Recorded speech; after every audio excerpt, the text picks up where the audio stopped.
तो दोस्तों शुरुआत करते हैं कि रियल एस्टेट कंसल्टेंसी शुरू कैसे करें। प्रॉपर्टी की दुनिया में पैसा कमाना है, ऐश करनी है, जिंदगी जीनी है, लेकिन काम समझ नहीं आ रहा हम करें कैसे। तो मैं कहूंगा सबसे पहले आप बनाओ अपना मन।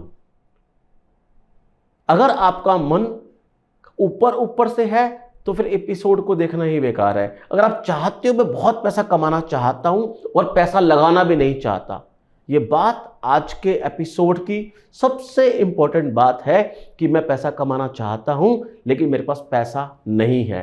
मैं पैसा कमाने के लिए मैं गोल्ड में इन्वेस्ट भी नहीं करना चाहता क्योंकि मेरे पास पैसा नहीं है। मैं म्यूचुअल फंड में पैसा नहीं लगाना चाहता क्योंकि पैसा मेरे पास नहीं है। मैं स्टॉक मार्केट में पैसा नहीं लगा पा रहा, मेरे पास पैसा नहीं है। लेकिन रियल एस्टेट इंडस्ट्री ऐसा काम है जहां पर बिना पैसे लगाए आप पैसा कमा सकते हो, एक real estate super duper consultant बनकर, जिसकी शुरुआत आराम से करें, धीरे से करें, लंबा टाइम पड़ा सीखने के लिए, लेकिन पैसा आप अच्छा खासा कमा सकते हैं इस प्रॉपर्टी की दुनिया के अंदर। शुरुआत कहां से करें? पहले बनाएं मन। आपका मन होना चाहिए कि मुझे रियल एस्टेट कंसल्टेंट बनना है। दूसरा, आप 1 घंटा, 2 घंटा, 3 घंटा, हफ्ते का या 1 दिन का शेड्यूल बनाएं कि आपको 1 घंटा निकालना है, 2 घंटे निकालना है, 3 घंटे निकालना है।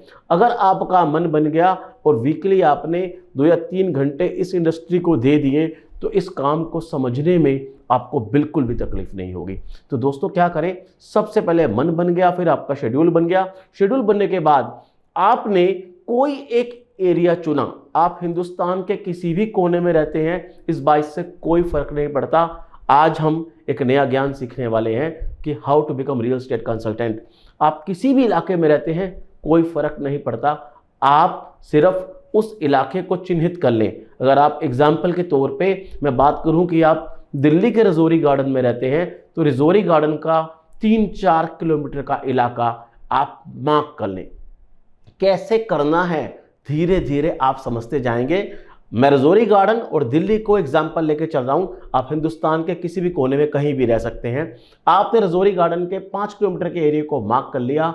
आपने करनी है शुरुआत। आपको चाहिए 3 चीजें। आपको चाहिए एक डायरी, एक पेन, एक स्केल। ये 3 चीजें ही मैंने शुरू में ली थी 1995 में। आज वही 3 चीजें मैं आपको रिकमेंड कर रहा हूं। मेरे पास साइकिल थी, आपके पास कोई बढ़िया व्हीकल होगा, वो इस काम के लिए आपको लगाना पड़ेगा। उस व्हीकल और व्हीकल के पेट्रोल डीजल की जो कॉस्ट है वो आपकी इस काम में लगेगी, जो ज़रूरी भी है। इससे कम में काम नहीं हो सकता। आपने एक इलाका चिन्हित कर लिया, मार्क कर लिया 5 किलोमीटर का। आपने सबसे पहले उस इलाके का सर्वे करना है। दोस्तों ये ध्यान रखना, जिंदगी में अच्छा ब्रोकर बनने के लिए एक अच्छा सर्वेयर बनना बहुत ज़रूरी है। इस बात को मैं कई मंचों पे, कई टेलीविज़न शोज़ में, कई इंटरव्यू में कह चुका हूँ। एक अच्छा ब्रोकर वही है जो एक अच्छा सर्वेयर है। अगर आप अच्छे सर्वेयर हो गए तो आपको दुनिया की कोई ताकत अच्छा ब्रोकर बनने से रोक ही नहीं सकती। दोस्तों आपने 5 किलोमीटर इलाका मार्क किया और आपने उस इलाके में घूमना शुरू किया कि कौन सी जगह क्या है। मतलब अगर रजौरी गार्डन की बात कर रहे हैं तो रजौरी गार्डन में ABCDEFGH ब्लॉक कहाँ हैं, कौन कौन सी गली कहाँ है, उस गली में कौन कौन सा मकान कहाँ है, उन मकान के नंबर क्या हैं। आप मेरे शब्दों में मेरे भाव को समझ गए होंगे। मेरा मतलब कहने का सिर्फ यही है कि जिस इलाके को आपने मार्क किया है उसका चप्पा चप्पा आपको पता हो कि रजौरी गार्डन के अंदर 11 ब्लॉक हैं, रजौरी गार्डन के अंदर 100 गलियां हैं, रजौरी गार्डन के अंदर एक गली में लगभग इतने मकान हैं और उन मकानों के नंबर इस नंबर से इस नंबर तक ये वाले हैं। जब आप इस डेटा को बना लेंगे, कहते हैं जब तक आपके पास इंफॉर्मेशन नहीं होती तब तक आपके पास कॉन्फिडेंस नहीं आता। जहाँ इंफॉर्मेशन है, जहाँ डेटा है, वहाँ कॉन्फिडेंस है। सक्सेस तो आपके हाथ में आ ही जाएगी। इंफॉर्मेशन कलेक्शन का एक बहुत बड़ा रोल है ज़िंदगी के कॉन्फिडेंस के साथ और सक्सेस के साथ। दोस्तों जैसे ही डेटा आप अपने इलाके का बना लेंगे, आप ध्यान से देखेंगे, जो बात जितने भी साल के आप हैं आपको नहीं पता थी, वो बात आपको 3 घंटे 4 घंटे के सर्वे में, 1 हफ्ते में, 2 हफ्ते में, 3 हफ्ते में आपको पता लगनी शुरू हो जाएगी। दोस्तों जिस वक्त वो डेटा बनाएंगे आप, वो डेटा आपके सामने होगा। आप अपने आप के अंदर एक अलग तरीके का कॉन्फिडेंस फील करेंगे। हाँ, मैं अब इस इलाके का सर्वेयर बन गया हूँ, मुझे पता लग गया है यहाँ कितने मकान हैं। अब आपने देखना है किस किस साइज के मकान हैं। अब ये जब साइज की बात आती है, यहाँ पर आपको एक बात समझनी पड़ेगी दोस्तों, ये बात आप ध्यान से लिख लें। रियल स्टेट की दुनिया के अंदर अगर कमाना है तो कैलकुलेशंस, मेजरमेंट के बारे में आपको पूरा ज्ञान होना बहुत ज़रूरी है। कोई बच्चा अपने माँ के पेट से कुछ नहीं सीख के आता, उस जहान में आने के बाद ही सारा काम सीखता है। आपको भी सीखना है, मैंने भी सीखा है, मैं आज तक सीखता आ रहा हूँ। जो रियल एस्टेट इंडस्ट्री की टेक्निकल चीज़ें हैं वो मैं आज भी अंडरस्टैंड कर रहा हूँ। आप शुरुआत कर रहे हैं, मैं कर चुका था। दोस्तों, आपने सीखनी है आप कैलकुलेशंस।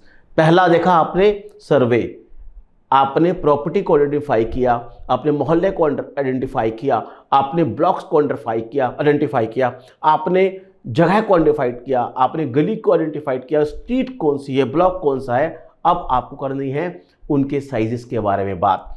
साइज के बारे में क्या होगा, जब आप जाएंगे तो वहां लोग बोलेंगे कि ये मकान 100 गज का है। दोस्तों, मैं आज आपको कैलकुलेशन बताने वाला हूं हेक्टेयर से लेकर इंच तक। मैं रिपीट कर रहा हूं, मैं कैलकुलेशन बताने वाला हूं हेक्टेयर से लेकर इंच तक, क्योंकि प्रॉपर्टी की दुनिया में अलग अलग टाइप की प्रॉपर्टीज़ हैं। वहाँ रेजिडेंशियल भी है, कमर्शियल भी है, इंडस्ट्रियल भी है, एग्रीकल्चरल भी है, इंस्टीट्यूशनल भी है। जैसी बड़ी बड़ी प्रॉपर्टी होंगी वैसे वैसे साइज होंगे। अगर मैं एग्रीकल्चर की बात करूं तो हेक्टेयर्स में और एकर्स में बात होती है, फिर मीटर्स में बात होती है, फिर स्क्वायर यार्ड में बात होती है, फिर स्क्वायर फीट में बात होती है, फिर इंचेस में बात भी होती है, फिर हो सकता है कि सेंटीमीटर में बात भी होती हो। तो दोस्तों, आज इस बात को आप गांठ बांध लें, जो बात मैं आपको बताने वाला हूं वो बार बार आपको गूगल से निकालनी नहीं पड़ेगी, बार बार कैलकुलेशंस आपको समझनी नहीं पड़ेंगी। एक बार याद कर लें, रियल एस्टेट इंडस्ट्री के अंदर अगर ये 5-6 कैलकुलेशंस बात आपने याद कर ली तो आप मान के चलें कि आप कहीं भी जाएंगे पूरे हिंदुस्तान में, आप रेजिडेंशियल करें या कमर्शियल, आप एग्रीकल्चर करें या इंडस्ट्रियल, आपको बार बार इन कैलकुलेशंस के साथ से निकलना पड़ेगा। तो अब याद कर लें, 1 हेक्टेयर के अंदर 2.47 एकड़ होते हैं। जी हाँ दोस्तों, मैं रिपीट कर रहा हूं, 1 हेक्टेयर के अंदर 2.47 एकड़ होते हैं। 1 एकड़ के अंदर 4839, या कहें हम 1 एकड़ के अंदर लगभग 4840 गज होते हैं, स्क्वायर यार्ड होते हैं। 1 एकड़ के अंदर 4046 स्क्वायर मीटर होते हैं। याद रखें, 1 एकड़ के अंदर 4046 स्क्वायर मीटर होते हैं। 1 मीटर के अंदर 1.196 स्क्वायर यार्ड होते हैं। 1 मीटर के अंदर 1.196 स्क्वायर यार्ड होते हैं। 1 गज के अंदर 9 फुट होते हैं, 9 फीट, और 1 फीट के अंदर रनिंग 12 इंच होते हैं, और 1 इंच के अंदर 2.57 सेंटीमीटर होते हैं। इस कैलकुलेशन को आप ध्यान से कहीं लिख लें, ताकि आप जब कभी रेजिडेंशियल, कमर्शियल, इंडस्ट्रियल, एग्रीकल्चर किसी भी काम के लिए आने वाले वक्त में जाएंगे तो आपको बार बार इस पैरामीटर से, इस कैलकुलेशन से, इस मेजरमेंट से निकलना ही पड़ेगा। दोस्तों, हमने 3 बातें करी हैं आज। पहली, हमने सर्वे की बात करी है। दूसरी, प्रॉपर्टी को आइडेंटिफाई करने की बात करी है कि प्रॉपर्टी आपने आइडेंटिफाई कर ली जाकर कि वो घर है, मकान है या कुछ और है।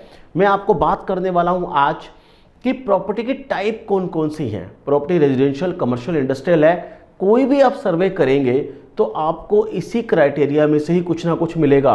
हो सकता है आपके इलाके में फार्म लैंड ज़्यादा हो सकता है आपके इलाके में कमर्शियल बिल्डिंग ज़्यादा हो सकता है आपके इलाके में फैक्ट्री ज़्यादा हो सकता है आपके इलाके में इंस्टीट्यूट ज़्यादा हो सकता है आपके इलाके में हॉस्पिटल हो, कॉलेज हो, नर्सिंग होम हो। कहीं ना कहीं कोई property residential, commercial, industrial, agriculture, institutional के बीच में से कहीं ना कहीं आती होगी। जब जब आप आगे बढ़ेंगे तब आपको इनके साइजेस के बारे में बात करनी पड़ेगी, क्योंकि जिससे भी आप बात करेंगे वो पहला सवाल ये करेगा प्रॉपर्टी का साइज़ क्या है। या तो हेक्टेयर में होगा, या एकड़ में होगा, या मीटर में होगा, या स्क्वायर यार्ड में होगा, या फीट में होगा। आपको आसान रहेगा कैलकुलेट करना जब वो इंसान प्राइस की बात करेगा। वो ये बोलेगा कि जी मेरा घर है वो 100 गज में है और मैं उसके 2 करोड़ रुपए मांग रहा हूँ, तो आप अंदाज़ा लगा पाएंगे कि 2 लाख रुपए गज मांग रहा है। अगर 2 लाख रुपए गज वो मांग रहा है तो क्या वो आसपास कंपेयर करने के बाद जायज़ है या नाजायज़ है, ये आप तभी कर पाएंगे जब आपको कैलकुलेशंस का अंदाज़ा होगा। दोस्तों अगले एपिसोड में हम कुछ और कवर करने वाले हैं। जब तक अगर आपके माइंड में कोई सवाल है, आप कुछ पूछना चाहते हैं, तो कमेंट बॉक्स में उस सवाल को डाल दीजिए। हम कोशिश करेंगे उस सवाल के आधार पर आने वाली वीडियोस में आपके सवालों को भी कवर करेंगे और रियल एस्टेट इंडस्ट्री की नॉलेज को हम धीरे धीरे अपनी सरल भाषा में बढ़ाएंगे। जो ज्ञान मुझे मिला वो ज्ञान मैं आपको दे रहा हूँ, शेयर कर रहा हूँ, कोशिश कर रहा हूँ कि आपका टाइम बच जाए। इतना बिठाकर मुझे कभी किसी ने नहीं बताया कि इस कैलकुलेशन को इस तरीके से कर लो। जितना बेस्ट टू बेस्ट मेरे से हो सकेगा इन एपिसोड के द्वारा मैं आपके साथ 101% रियल एस्टेट इंडस्ट्री की कुछ बातें, कुछ टेक्निकल बातें, सेल परचेस कैसे करें। हर इंसान यहाँ पैसा कमाने के लिए आया है, लेकिन पैसा कमाने का एक प्रोसेस है, उस प्रोसेस से आपको निकलना ही पड़ेगा। दोस्तों इस एपिसोड को ख़त्म करने से पहले मैं एक बात आपसे ज़रूर कहना चाहूँगा।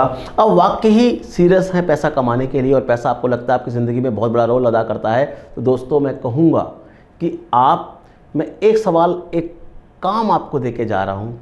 समझ लो कि आज के एपिसोड की पहली एक्सरसाइज है। अगर आप एक्सरसाइज को करने में सक्सेस हो गए, सफल हो गए, तो आपका अगला सफ़र आपके लिए बहुत ही आसान हो जाएगा।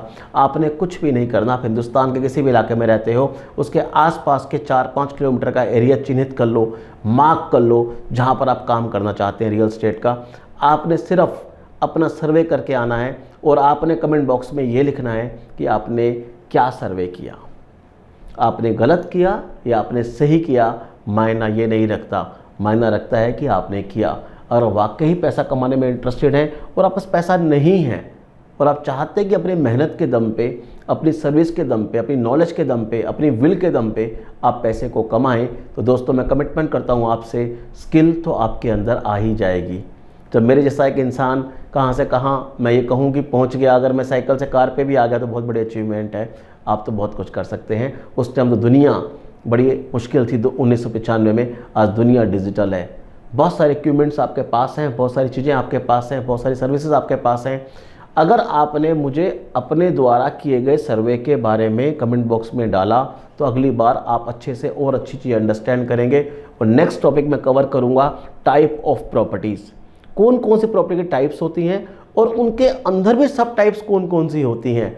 आप उसको एंजॉय करेंगे। अगला एपिसोड आपके लिए बहुत मज़ेदार होने वाला है। इन्हीं शब्दों के साथ बहुत बहुत शुक्रिया।